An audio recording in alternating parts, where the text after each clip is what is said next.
안녕하세요. 열정토토입니다. 오늘도 좋은 결과 같이 만들어 봅시다. 끊임없이 노력한 결과 꼭 이렇게 좋은 결과가 나오는 것 같습니다. 함께 믿고 응원해주신 분들도 감사하며 오늘 분석도 열정적으로 시작하겠습니다. 여러분들의 구독과 좋아요는 큰 힘이 됩니다. 첫 번째 우리카드 한국전력입니다. 홈팀 우리카드는 이상현의 코트 리딩을 중심으로 경기 흐름을 짜임새 있게 조율합니다. 알리는 높이와 파워를 겸비한 오픈 공격으로 상대 블로킹 라인을 흔듭니다. 박진우는 중앙 속공 타이밍이 정확해 세터와의 합이 안정적입니다. 아라우조는 리시브 안정성과 연결 정확도에서 세트 운영의 핵심을 담당합니다. 다만 세트 중반 이후 서브 리시브 흔들림이 나타나며 공격 루트가 단조로워집니다. 후위 수비 시 위치 교환이 늦어 사이드 커버가 비는 장면도 자주 발생합니다. 그래서 초반엔 주도권을 잡더라도 후반엔 세컨드볼 대응이 느려 흐름이 끊기곤 합니다. 그럼에도 알리의 결정력은 여전히 강력해 초반 리드를 만드는 힘이 있습니다. 원정팀 한국전력은 전위와 후위 라인 밸런스가 뛰어나 전술적 안정감을 갖췄습니다. 에디와 김정우가 후위에서 공격 가담 시 전진선은 중앙을 열어 수비 간격을 무너뜨립니다. 이 구조는 상대 블록 타이밍을 흔들며 오픈과 속공을 동시에 위협합니다. 김주영은 블로킹 타이밍 감각이 탁월하고 리시브 커버 전환이 빠릅니다. 에디의 백어택 타이밍은 부드럽고 세트 전체 리듬을 끌어올립니다. 전진선은 세터 템포를 상황에 맞게 조율해 공격 효율을 극대화합니다. 세트 후반으로 갈수록 조직력이 유지되며 서브 블로킹 득점이 꾸준히 이어집니다. 집중력이 높아 긴 랠리에서도 세트 밸런스를 잃지 않는 팀입니다. 이 경기는 세트 템포 조율과 리시브 라인 안정성이 핵심입니다. 우리카드는 알리를 중심으로 한 공격 루트는 위협적이지만 리시브 불안이 누적되면 세터 연결이 흔들릴 수 있습니다. 반면 한국전력은 전진선의 빠른 템포 조율과 에디의 백어택이 결합돼 공격 입체감이 뛰어납니다. 초반 서브 리턴이 흔들릴 수는 있지만 전반적으로 템포와 블로킹에서 안정적입니다. 후반부로 갈수록 블로킹 커버와 리시브 밸런스에서 앞선 한국전력이 유리할 전망입니다. 우리카드는 파워는 충분하지만 리시브 흔들림이 길어지면 세터 템포가 무너질 위험이 있습니다. 결국 세트 후반 집중력과 커버 범위에서 앞서는 한국전력이 경기의 주도권을 잡을 가능성이 높습니다. 두 번째 기업은행 GS칼텍스입니다. 홈팀 기업은행은 빠른 템포보다 안정적인 세트 운영을 중시하는 팀입니다. 빅토리아는 강력한 스파이크로 초반 분위기를 주도하지만 리시브가 흔들리면 세터와의 타이밍이 어긋납니다.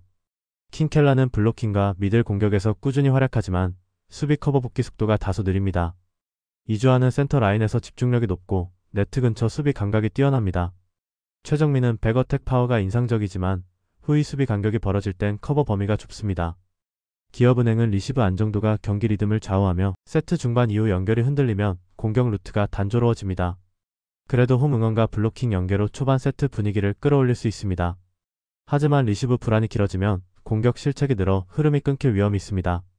결국 안정된 리시브 유지 여부가 승부의 핵심이 될 것입니다. GS칼텍스는 후위 공격 루트의 타이밍이 정교해 세터와 공격수 간의 합이 완벽합니다. 세터가 볼을 띄우는 순간 레이나가 백어택으로 뛰어들며 상대 미들라인의 시야를 무너뜨립니다. 실바는 높은 타점에서 강력한 스파이크로 전위 공격을 주도하며 결정력이 탁월합니다. 유서연은 리시브 안정성과 수비 전환 속도가 빨라 세터와 공격진의 연결을 매끄럽게 합니다. 최유림은 블로킹 커버 범위가 넓고 상대 강타를 제어하는 감각이 뛰어납니다. GS칼텍스는 세트 후반 집중력이 높고 강타와 속공의 밸런스가 안정적입니다. 정교한 템포 조절과 백어택 연계에서 우위를 보이며 경기 흐름을 장악할 가능성이 큽니다. 이 경기는 리시브 안정성과 후위 공격 타이밍의 싸움입니다. 기업은행은 빅토리아와 킹켈라의 높이로 전위 싸움을 주도하려 하지만 리시브 흔들림이 반복되면 세터 연결이 무너질 수 있습니다. 반면 GS칼텍스는 레이나의 백어택과 실바의 강타를 중심으로 다층적인 공격 패턴을 전개합니다. 유서연의 리시브 안정도와 세터의 빠른 볼 배분이 결합되면 템포 싸움에서 주도권을 가져올 것입니다. 특히 GS칼텍스의 후위 공격 루트는 블로킹 타이밍을 붕괴시키며 세트 중반 이후 점수차를 벌릴 가능성이 큽니다. 결국 리시브 라인 유지력과 세터 마이너스 공격수 간 합이 승부를 가를 핵심입니다. 브레이크 타임 이후에도 집중력을 유지하는 팀이 세트 흐름을 끝까지 가져갈 것으로 보입니다. 세 번째 일본 가나입니다. 홈팀 일본은 3-4-3 전형을 유지하며 전방 압박과 빠른 템포 전환으로 경기 주도권을 잡는 팀이다. 우에다는 LADBG에서 득점 선두를 달리는 만큼 페널티 박스 안 마무리 집중력이 절정이다.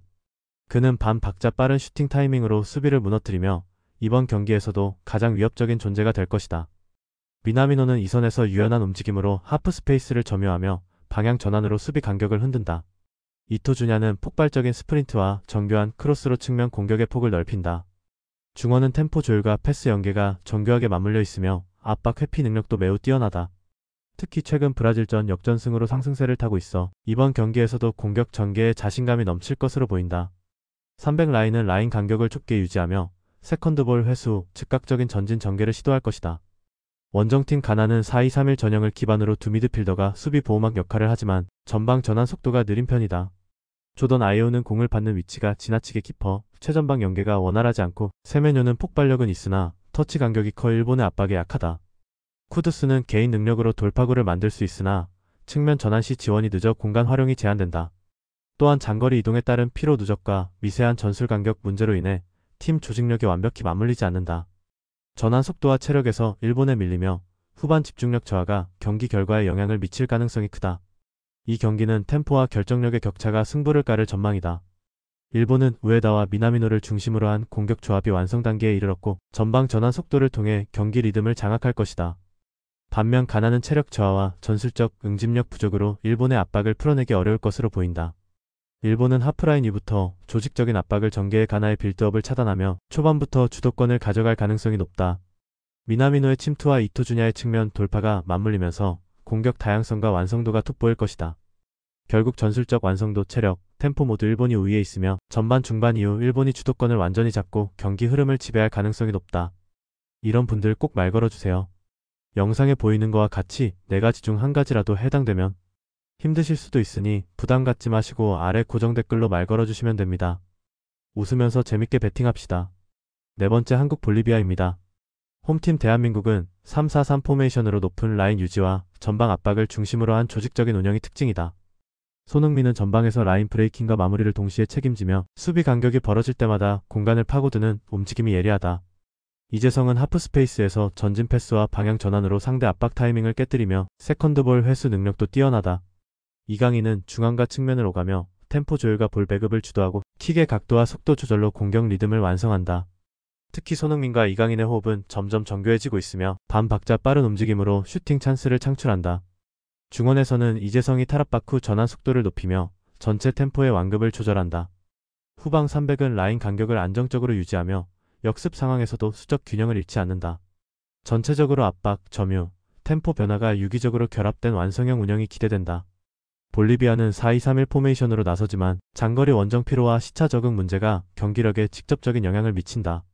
한국으로 향하는 직항이 없어 약 30시간 이상 비행을 소화해야 했고 이는 초반부터 활동량 저하로 이어질 가능성이 높다. 알가라냐스는 볼을 오래 끄는 경향이 있어 템포가 느리고 한국의 압박에 쉽게 말릴 수 있다. 미겔리토는 측면 돌파는 활발하지만 체력 저하로 후반부 집중력 유지가 어렵다. 빌라밀은 중원에서 볼 배급을 담당하지만 한국의 전방 압박에 패스 라인이 차단될 위험이 크다.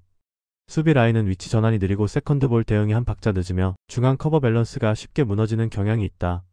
결국 라인 간격이 벌어질 경우 한국의 인버티드 움직임과 컷인 플레이에 취약하게 노출될 가능성이 높다. 이 경기는 전술 완성도와 체력 유지력의 격차가 승부의 핵심이 될 전망이다. 한국은 손흥민과 이강인의 연계를 중심으로 하프 스페이스를 장악하며 초반부터 점유율을 높게 유지할 것이다. 이재성의 빠른 전진 패스와 탈압박 능력은 볼리비아의 느린 압박 타이밍을 무너뜨리는 열쇠가 된다. 볼리비아는 원정 피로와 중원 압박 약화로 인해 경기 내내 주도권을 잡기 어렵고 수비 블록이 점점 벌어질 가능성이 크다. 한국은 볼 소유 기반으로 템포를 조절하며 박스 근처에서 세컨드 찬스 창출을 이어갈 것이다. 이강인의 인버티드 드리블과 손흥민의 컷신이 반복되면 볼리비아 수비는 점차 라인을 유지하기 힘들어진다.